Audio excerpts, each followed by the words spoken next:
Hi there, I'm John Bolton and welcome to Cycle Calgary for another one of our video chats. And this time, it's not a review, but a way for you to save some money when it comes to maintenance on your bike. And there's going to be those times when you have to go to see a mechanic at a bike shop. You might not have the technical expertise or the equipment needed to get things done. So by all means, go see them. Don't mess around with parts of your bike you're not sure of because you could damage it and then get into a lot more money than you need to spend. We're going to talk now about something that can happen quite often that I often see people go in to get done at a bike shop. It ends up costing $15, $20 when it really should only cost a few dollars. And I'm talking about changing a tube after a flat. It's something that's very simple to do. You can do it, and you can also patch up those tubes. We'll do that in another video. What are you going to need? Well, you're going to need some tire levers to start, obviously. These are Park Tool tire levers. They snap together, and they're actually really good ones. They're a little more durable, they'll last longer, and you're going to pay a few extra bucks for these, but you can go out and buy these. They'll last a very long time. Now, if you don't have any tire levers, you can still get them at, say, a department store. This is a little patch kit you can get. It comes with 2 tire levers. It comes with some patches, some glue, and something you can take along with you as well when you're out on your bike, because you want to make sure that you can fix a flat if you're a long way from home. And of course, you're going to need a tube. Now, this is a tube I bought at Walmart. You can get them at your independent bike dealer for sure.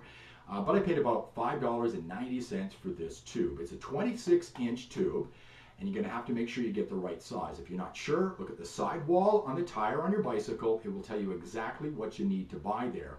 But something else to think about as well is what kind of valve stem are you going to need, because there's different ones. Here's a picture of both of them. You can get a Schrader valve, which comes in most of the bikes you buy at department stores, but a little higher end bikes generally come with what are called Presta valves, and this is a picture of a Presta valve. So make sure you get the correct one. If you go to a place like Walmart, not very likely going to see Presta valves there. You have to go to your bike dealer for that, but it will say right on the box the kind you need. One other thing you're going to have, of course, is you're going to need a pump. Now, I've got a couple of different pumps. I've got hand pumps as well, and I've got COT cartridge pumps, which I take along with me when I'm out on long road rides, because I can't carry something really large with me at that point. But this is a floor pump. It pumps things up real quick. It'll pump up to 120, 130, 140 psi. When it comes to a mountain bike, you might want to fill it up to 50, 55, up to 65 psi, but you're going to need a pump as well. So how do we do this? Let's take a look. Let's change a tube after you've got a flat. And what we're going to do is tell you about something that most people forget to do that can cause some big troubles when it comes to changing a tube. Okay, here we go. We've got our flat tire, okay? We want to get the tire off of the rim so we can get the tube. Now, got my tire levers, and in this situation, you're going to probably need 2. When it comes to road tires, it might be a little different because they're generally tighter on the rim. They're harder to get on, they're harder to get off, so you might need 3 of them. Let me just show how this works, okay? You basically just put it up underneath. You want to get it up underneath the rim and get it under the bead, which is that little metal piece that runs all the way around the inside of the tire. That seats the tire onto the rim. Just get it underneath there. And the little hook, so I'll show you how this works. You might not need to do this, but the hook actually hooks on to the spoke, so it'll hold it there. Now it won't fall off, and you can use your next one. Go down a little bit further along your rim and just take it, and then you can just basically peel it off. You can usually spin it all the way around. If you don't, just try to peel a little bit off at a time, and eventually you can get to the point where you can just go right around the rim, and I'm pulling it all off. The other tire lever is fallen, but that's quite all right. Now I basically got the tire off the rim, and now we can look underneath and we can see the tube is there as well. So I can take the tube out now, and that's very simple. Don't take the tire off, just leave it in there, okay? But take the tube out.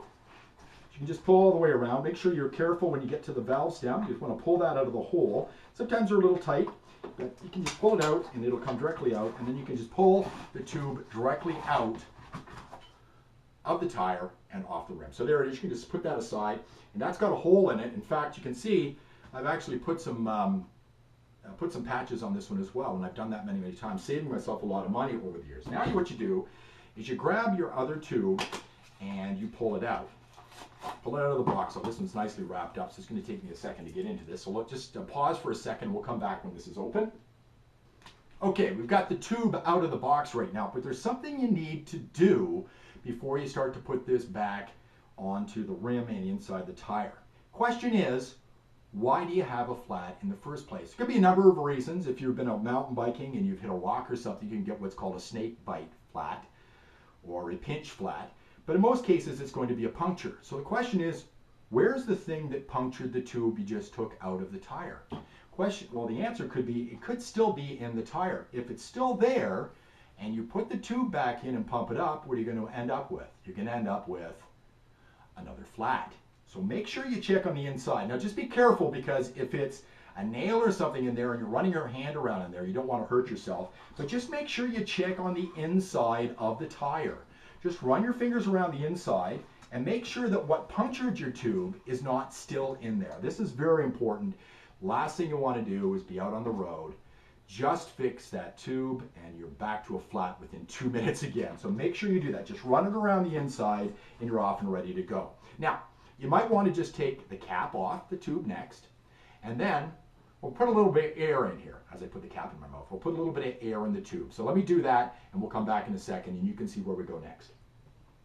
Okay, we're back, and I've put a little bit of air in the tube to help us get it inside the tire and on the rim. Otherwise, it's going to be really difficult if it's all floppy. Now, just looking at this tube, another point to be made is that if you're looking for a lighter tube, you can get them a lot thinner than this. This is a little more sturdy, will probably last a little longer, resist punctures, but you can get different types of tubes. Something lighter might suit what you want a little bit better. Now, what you want to do next is find where the valve hole is on your rim. Okay, so here I found it. You want to poke that through, and now it's ready to go. Then all you have to do is just kind of roll the tube into the tire all the way around. Should go in quite easily. And then you get to what's probably the hardest part of this whole process. Will be putting the tire back onto the rim. Now, when it comes to mountain bike tires, they're a lot easier than road tires. Road tires can be very, very hard. And I'll show you how to do that at another date. But just basically put it into the rim all the way around.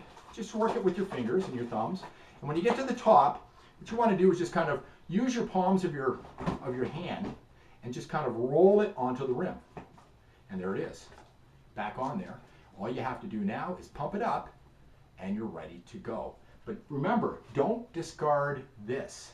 In fact, if you go to the bike shop, they'll probably keep this, and you can't put a patch on it and then use it again. I'll show you in another video how to properly patch a tube and put it back in as well, and save yourself a lot of money. I hope that was good. Pretty simple, huh? And it's going to save you a lot of money. All you need is a pump, some tire levers, a little bit of time, and an extra tube. And over the long run, you're going to save yourself a lot of money.